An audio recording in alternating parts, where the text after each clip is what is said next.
Thousands of music fans will be making their way to Heritage Port this weekend to see some of the top blues artists. Many of those artists are coming from all over the country, but some are even flying in internationally. 7 News reporter Dan Mayers brings us the latest on the 23rd annual Heritage Music BluesFest.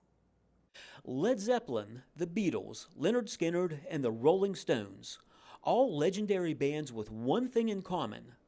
They all credit the blues as one of their major influences. Originating in the Mississippi Delta back in the 1800s, the blues have evolved over the decades to include a wide range of styles.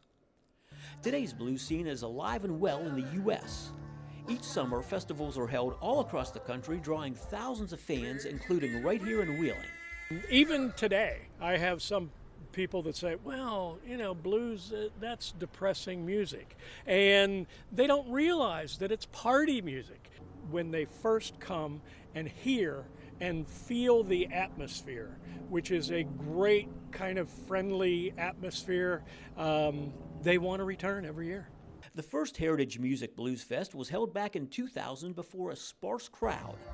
Today, the event draws people from over 20 states and several different countries. They join a local bunch of blues aficionados for what the festival founder and organizer calls a weekend of award-winning blues.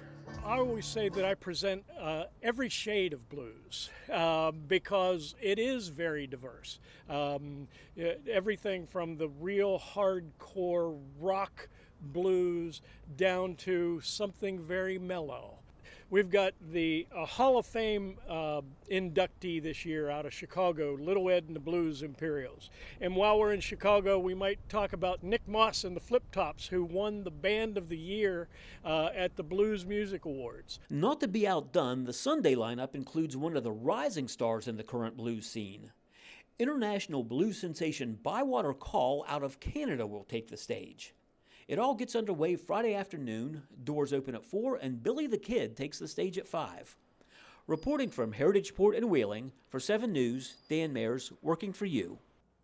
And it's going to be a busy weekend. There's also the After Jam just across the street at Waterfront Hall each night throughout the weekend.